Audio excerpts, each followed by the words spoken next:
नमस्कार दोस्तों। Kolkata doctor rape and murder case एक ऐसी घटना जिससे पूरा देश सकते में है। एक ऐसी घटना जिसने पूरे के पूरे देश को झकझोर कर रख दिया है। एक ऐसी घटना जिससे इंसान की रूह कांप जाए। और इसी घटना के बीच में पहली बार हमारे राष्ट्रपति यानी महामहिम द्रौपदी मुर्मू का बयान आया है। द्रौपदी मुर्मू ने यह कहा कि बस अब बहुत हुआ। और द्रौपदी मुर्मू जी ने, हमारे राष्ट्रपति ने क्या कहा है, क्या इन्होंने बोला है, इस बात को समझना बहुत जरूरी है। इसको समझना बहुत जरूरी है एक आम भारत का नागरिक होने के नाते। इसके अलावा ममता बनर्जी ने भी पलटवार किया है। ममता बनर्जी ने तो पूरे के पूरे देश को जलाने की धमकी दे डाली कि यदि मेरी सरकार को कुछ होता है, पश्चिम बंगाल के अंदर कुछ होता है, अगर सेंट्रल गवर्नमेंट कुछ भी ऐसा करती है तो मैं पूरे के पूरे देश को जला दूंगी, ऐसी भी धमकी दे डाली है। भारत वुमेन सेफ्टी में कहां लैक करता है, भारत कहां पर ठहरा हुआ है। अगर हम वुमेन सेफ्टी की बात करें, क्या भारत में वाकई महिलाएं सुरक्षित है? और अगर हम देखना चाहें, बंगाल के अंदर हालात खराब होते हैं, प्रोटेस्ट इतना भारी हो जाता है, बढ़ जाता है, उस स्थिति में क्या बंगाल के अंदर राष्ट्रपति शासन लगाया जा सकता है, प्रेसिडेंट रूल लगाया जा सकता है? क्या इसकी पॉसिबिलिटी बन सकती है? प्रेसिडेंट रूल कैसे लगाया जाता है, इस बात को मैं आपको दो लाइन में समझाने का प्रयास करूंगा। तो भारत की राष्ट्रपति द्रौपदी मुर्मू ने इस केस के 20 दिन बाद, इस घटना के 20 दिन बाद एक बयान दिया है। बस बहुत हुआ, मैं निराश हूं और डरी हुई हूं। ऐसी घटनाओं को भूल जाना समाज की खराब आदत है। 2012 में निर्भया रेप केस याद करो। 2012 में निर्भया रेप केस हुआ था। उस केस के बाद हमने देखा था कि पूरा का पूरा देश सड़कों पे था। सभी लोग, चाहे वो स्त्री हो, चाहे वो पुरुष हो, चाहे वो महिलाएं हो, चाहे वो बच्चे हो, चाहे वो पढ़ा लिखा हो, चाहे वो पढ़ा लिखा ना हो, चाहे वो गरीब हो, चाहे वो अमीर हो, हर एक व्यक्ति सड़कों पर आया था, रोड पर आया था निर्भया के लिए, जिसको हम निर्भया गैंग रेप के नाम से जानते हैं। 2012 में हुआ था और पूरा का पूरा देश जब एक साथ आया तो गवर्नमेंट यहां पर झुकी, नियम कानूनों को सख्त करना पड़ा, नियम कानूनों में बदलाव करना पड़ा और जो निर्भया रेप केस के जो हत्यारे थे, सब लोगों को फांसी दी गई, एक व्यक्ति को छोड़कर, वो थोड़ा नाबालिग था। और फिर एक बार ऐसी घटना देखने को मिल रही है अब 2024 में कि लोग वापस से सड़कों पर है। पूरा का पूरा बंगाल और पूरा का पूरा देश में जगह जगह प्रोटेस्ट हो रहे हैं। बहुत बड़ी भीड़, बहुत बड़ी लोग इस बार फिर रोड पर निकले हैं कि बस बहुत हुआ। कितनी बार? आखिर अगली लड़की कौन होगी जिसका रेप होने वाला होगा? ऐसे प्रश्न पूछे जा रहे हैं बच्चियों के द्वारा कि आए दिन कहीं ना कहीं रेप होता है भारत में और हर 15 मिनट में एक रेप भारत में हो जाता है। हर साल लगभग 35,000 से ज्यादा रेप भारत में होते हैं और पर डे लगभग 90 के आसपास भारत में रेप होते हैं, 90 के आसपास रेप होते हैं। तो बच्चियां ये सवाल पूछ रहे हैं कि हु इज नेक्स्ट, अगली लड़की कौन होगी जिसका रेप होगा भारत में? ऐसे सवाल हमारे बीच में, इस पुरुष समाज के बीच में, इस सभ्य समाज के बीच में ऐसे सवाल पूछे जाना, और इनके सवाल वाकई, अगर रेप हो चुका है और रेप की जांच पड़ताल सब कुछ चल रही है लेकिन फिर भी रेप होते रुक नहीं रहे, ये बड़ी बात होती है कि रुक नहीं रही है, चीजें कंटिन्यू चलती जा रही है। बस एक कोई भी केस आता है, हम प्रोटेस्ट करते हैं, न्याय दिलवाते हैं, फिर रेप होता है, फिर प्रोटेस्ट करते हैं, फिर न्याय मिलता है। एक सभ्य समाज की स्थापना नहीं कर पा रहे हम लोग, एक सभ्य समाज का एस्टेब्लिशमेंट नहीं कर पा रहे हम लोग। आप सभी को पता है कि मैं आपको थोड़ा सा बैकग्राउंड बता दूं। मैं बैकग्राउंड थोड़ा सा बताऊंगा क्योंकि पिछले वाले वीडियो मैंने डिटेल में बता दिया है। 9 अगस्त के अंदर कोलकाता के अंदर सरकारी अस्पताल के अंदर एक 31 साल की ट्रेनी डॉक्टर का रेप और मर्डर हो जाता है और उसके बाद में उस चीज को ऐसे बताया जाता है कि जैसे वो सुसाइड था, उस बच्चे ने सुसाइड किया। बच्चे की सच्चाई तो यह है कि बच्चे की गर्दन टूटी हुई है, बच्चे के नाक, कान, आंख से खून बह रहा था और उसके प्राइवेट पार्ट से खून बह रहा था। 31 साल की वो ट्रेनी डॉक्टर थी जो उस हॉस्पिटल के जो हॉल था, जो सेमिनार हॉल था, उसमें विश्राम करने के लिए रुकी हुई थी 36 घंटे की ड्यूटी के बाद। उसके बाद ऐसी दरिंदगी की इस हैवान ने, इसने पहली बार तो कबूल कर लिया था कि रेप इसी ने किया है, मर्डर इसी ने किया है, इसका नाम है संजय रॉय, और बाद में ये मुकर गया।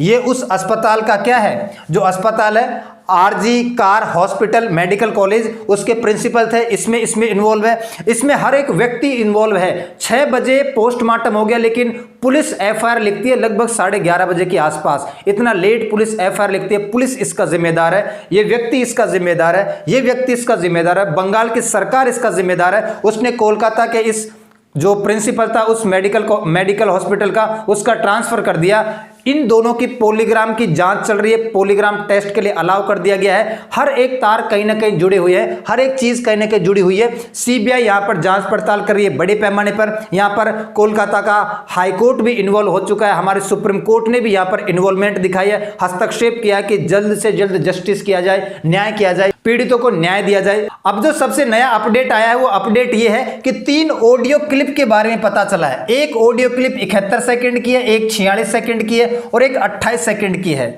एक बच्ची का रेप हुआ, एक बच्ची का मर्डर हुआ, 31 साल उसकी उम्र थी, एक सरकारी अस्पताल के अंदर। और उस सरकारी अस्पताल की अथॉरिटी, उस सरकारी अस्पताल के लोग जो वहां पर सुपरिटेंडेंट है, वो उस बच्ची के घर वालों को कॉल करके बताते हैं और घटना की जानकारी देते हैं। किस प्रकार वो जानकारी देते हैं एक बार आप देखना। पहली बात तो ये देखो कि बच्ची का मर्डर हुआ, रेप हुआ, 71 सेकंड बात की, 46 सेकंड बात की और लास्ट में तो 28 सेकंड बात की। पहली जो दोनों ऑडियो क्लिप है, उन दोनों ऑडियो क्लिप के अंदर तो क्या बताया जा रहा है, जो हॉस्पिटल की ऑफिशियल्स है वो पेरेंट्स को इन्फॉर्म कर रहे हैं। क्या इन्फॉर्म कर रहे हैं कि आपकी बच्ची बीमार है और आप जल्द से जल्द हॉस्पिटल आ जाइए। पहले जो दोनों 71 सेकंड की और 46 सेकंड की जो बातचीत है, जो हॉस्पिटल की अथॉरिटी बच्ची के पेरेंट्स को बता रही है, वो ये बता रही है कि आपकी बच्ची बीमार है और आप तुरंत हॉस्पिटल पहुंच जाइए इमीडिएटली। और इसमें जो लास्ट ऑडियो क्लिप है 28 सेकंड वाली, उसमें क्या बोला गया, 28 सेकंड की क्लिप है, उसमें क्या बोला गया थर्ड क्लिप के अंदर कि यस प्लीज लिसन। ध्यान से सुनिए, ये हॉस्पिटल की अथॉरिटी बच्चे के घर वालों को बोल रही है, please listen, we were repeatedly telling you before. हम पहले भी आपको लगातार बता चुके हैं, पहले भी 2 बार आपको इन्फॉर्म कर चुके हैं कि your daughter may have died by suicide, कि तुम्हारी जो बेटी है, आपकी जो बच्ची है, वो सुसाइड से मर सकती है, उसने सुसाइड कर लिया हॉस्पिटल के अंदर। तो ये कहा जा रहा है कि ध्यान से सुनिए, आपकी जो बेटी है वो सुसाइड से मर सकती है, अभी वो जिंदा है, अभी उसका इलाज चल रहा है, लेकिन वो सुसाइड से मर सकती है, आप तुरंत हॉस्पिटल आ जाइए। बल्कि सच्चाई तो यह है कि उस बच्ची की गर्दन टूटी हुई है, नाक कान आंख से खून बह रहा है, प्राइवेट पार्ट से खून बह रहा है। तो ये सुसाइड कैसे हो सकता है, कैसे कोई ऐसे सुसाइड कर सकता है, प्राइवेट पार्ट को नुकसान पहुंचा के, आंख कान नाक को नुकसान पहुंचा के, अपने गर्दन को नुकसान पहुंचा के। ये रेप था, ये मर्डर था बाकायदा, और कुछ भी नहीं था। इसमें पश्चिम बंगाल की सरकार इन्वॉल्व है, इसमें पश्चिम बंगाल की पुलिस इन्वॉल्व है, इसमें जो हॉस्पिटल की अथॉरिटी है ये इन्वॉल्व है, इसमें अक्यूज हर कोई इंसान इसको दबाना चाहता है। और जब पाप का घड़ा इतना ज्यादा बढ़ जाता है तो उसको फूटना ही पड़ता है, ये भी आपने देखा होगा। तो ये सबसे नया अपडेट है, इसमें साफ साफ दिखाई दे रहा है कि हॉस्पिटल की अथॉरिटी कैसे इस मामले को बिल्कुल एक नॉर्मल मामला बताकर दबाना चाहते थे कि आपकी बच्ची सुसाइड कर चुकी है और वो मरने ही वाली है, तो आप जल्दी से हॉस्पिटल आ जाइए। बहुत ही गलत हुआ है। अब कोलकाता ट्रेनी डॉक्टर के रेप केस के 20 दिन बाद हमारी राष्ट्रपति ने बोला है कि मैं बहुत हुआ, अब बस बहुत हुआ, मैं घटना को लेकर निराश हूं, डरी हुई हूं, अब बहुत हो चुका। समाज को ऐसी घटनाओं को भूलने की खराब आदत है। हमारा समाज क्या करता है, जब घटना होती है तब याद करता है, प्रोटेस्ट करता है, सब कुछ करता है, लेकिन फिर उसको समय के साथ साथ भूल जाता है। हमें ऐसी घटनाओं को भूलने की आदत हो गई है और ऐसा होना नहीं चाहिए। राष्ट्रपति द्रौपदी मुर्मू ने एक आर्टिकल लिखा, आर्टिकल का नाम क्या है, women safety enough is enough. इस आर्टिकल के अंदर उन्होंने इस बात की जानकारी दी है, ठीक है। और उन्होंने ये भी कहा कि कोई भी सभ्य समाज अपनी बेटियों और बहनों पर इस तरह के अत्याचारों की इजाजत नहीं दे सकता है। कोई भी सभ्य समाज, एक वेल्ड सोसाइटी अपनी बेटियों और बहुओं के साथ, बच्चियों के साथ ऐसे घटनाओं की अत्याचार की इजाजत नहीं दे सकता है। हम पुरुष जाति को तो शर्मसार होना चाहिए कि हम ऐसे समाज की स्थापना नहीं कर पाए, ऐसे सभ्य समाज नहीं बना पाए जहां पर अपनी बहन बेटियां महिलाएं सुरक्षित हो, वो फ्री होकर स्वतंत्र होकर अपने घरों से बाहर निकल सके बिना डर और बिना कैसे। हम इसके जिम्मेदार है, हमारी सरकार इसकी जिम्मेदार है, हमारी सोसाइटी इसकी जिम्मेदार है, हम पुरुष समाज के लोग इसके जिम्मेदार है कि हम अपनी बहन बेटियों को इतनी सुरक्षा प्रदान नहीं कर पाए। कोलकाता के आरजीकर मेडिकल कॉलेज अस्पताल में 9 अगस्त को 31 साल के ट्रेनी डॉक्टर का रेप और मर्डर हुआ था। उनका शव सेमिनार हॉल में मिला था, उनकी गर्दन टूटी हुई थी, कान नाक और प्राइवेट पार्ट से खून बह रहा था। राष्ट्रपति द्रौपदी मुर्मू ने लिखा कि कोलकाता में हुए डॉक्टर का रेप और घटना से देश सकते में है।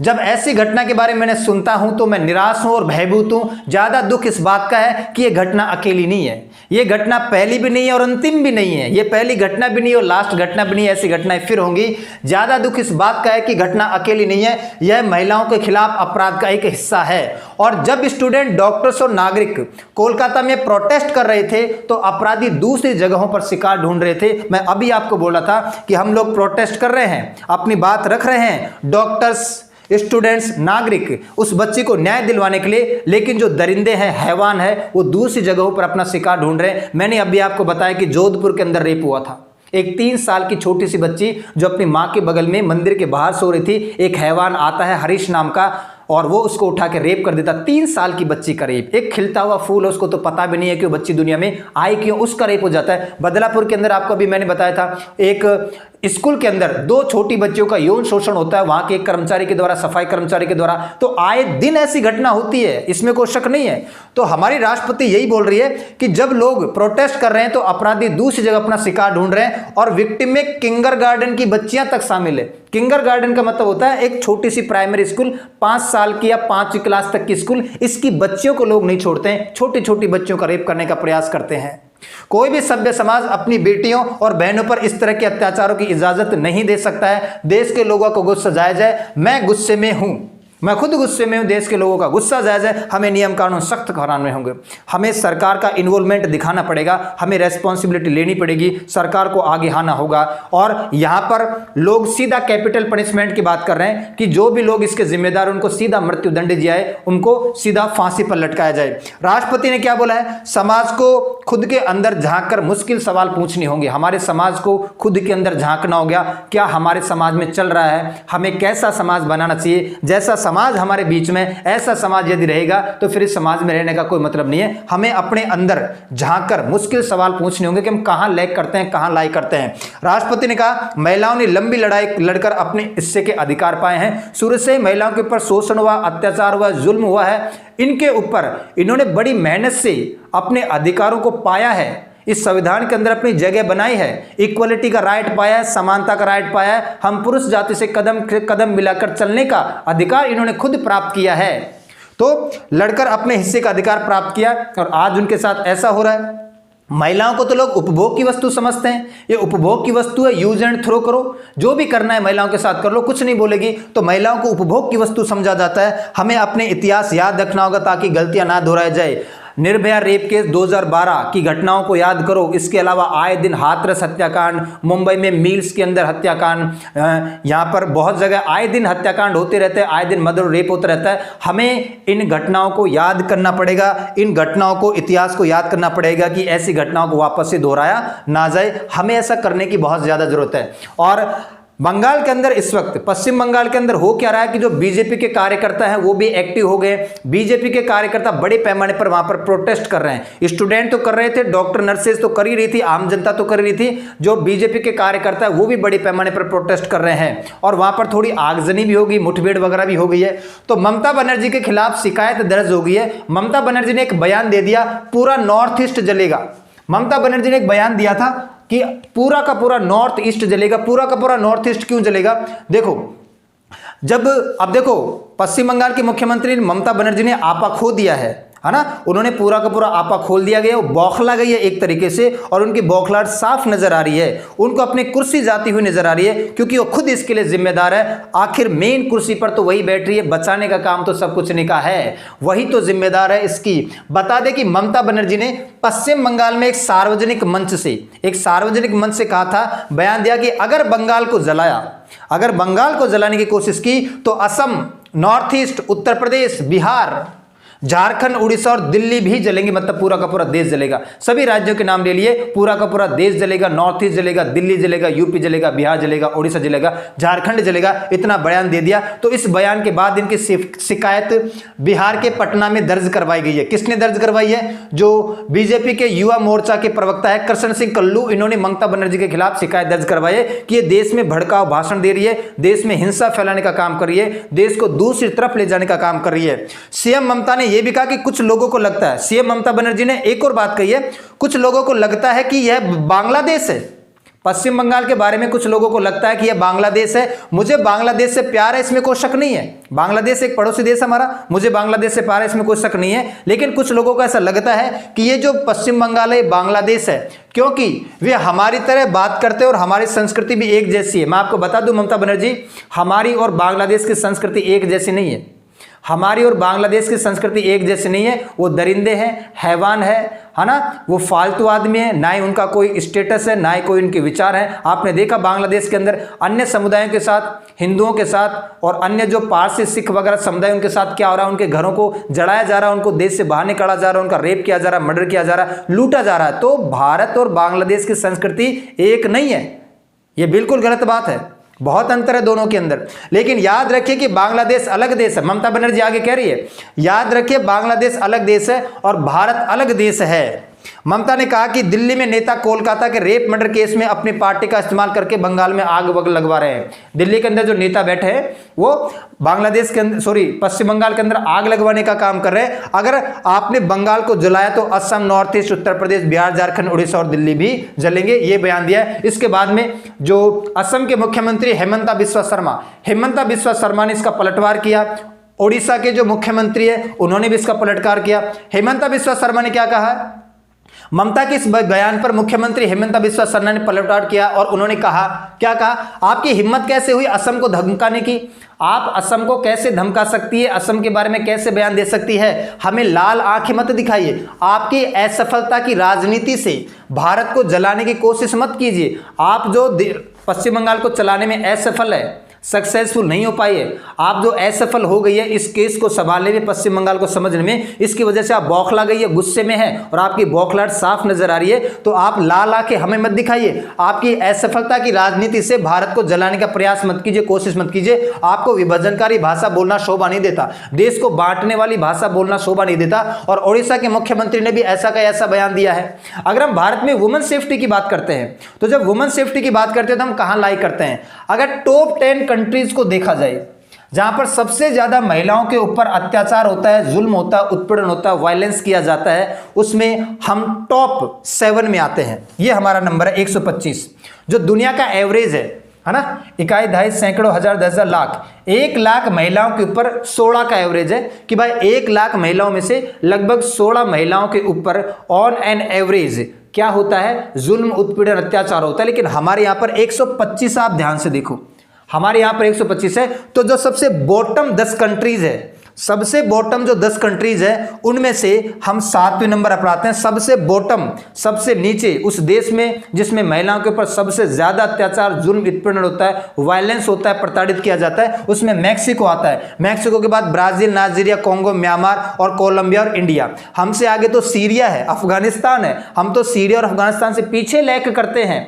वुमेन सेफ्टी के अंदर हमारे ये हालात हैं। और जो इंडिया की रैंक है वुमेन सेफ्टी के अंदर, इंडिया की जो रैंक है ना, और ये देखो 2017-18 में 131 हुआ करती थी, 2019-20 में 133 हो गई, 2021-22 में 148 रह गई थी, बहुत डाउन चली गई थी। अभी थोड़ा इंप्रूवमेंट हुआ है 2023-24 के अंदर। ये जो रिपोर्ट आई है 177 देशों में से वुमेन सेफ्टी की जब हम बात करते हैं तो भारत की नंबर है 128, बहुत डाउन है। 177 कंट्रीज में से हमारी रैंक है 128, बहुत डाउन है। 100 से भी ऊपर है, बहुत ज्यादा सुधार की जरूरत है। और हम ये भी देखते हैं कि महिलाओं के ऊपर वाकई वायलेंस बहुत होता है, वुमेन सेफ्टी भारत में बहुत ही कम है। और अगर हम बात करें कि वायलेंस पश्चिम बंगाल के अंदर मान लो बढ़ जाए, बहुत ज्यादा वायलेंस हो जाए या प्रोटेस्ट बहुत ज्यादा बढ़ जाए, उस स्थिति में क्या पश्चिम बंगाल के अंदर राष्ट्रपति शासन लगाया जा सकता है, प्रेसिडेंट रूल लगाया जा सकता है? प्रेसिडेंट रूल लगाने के लिए 2 आर्टिकल जिम्मेदार है। 2 आर्टिकल कौन कौन से? एक तो 355 याद रखना, एक 356 याद रखना।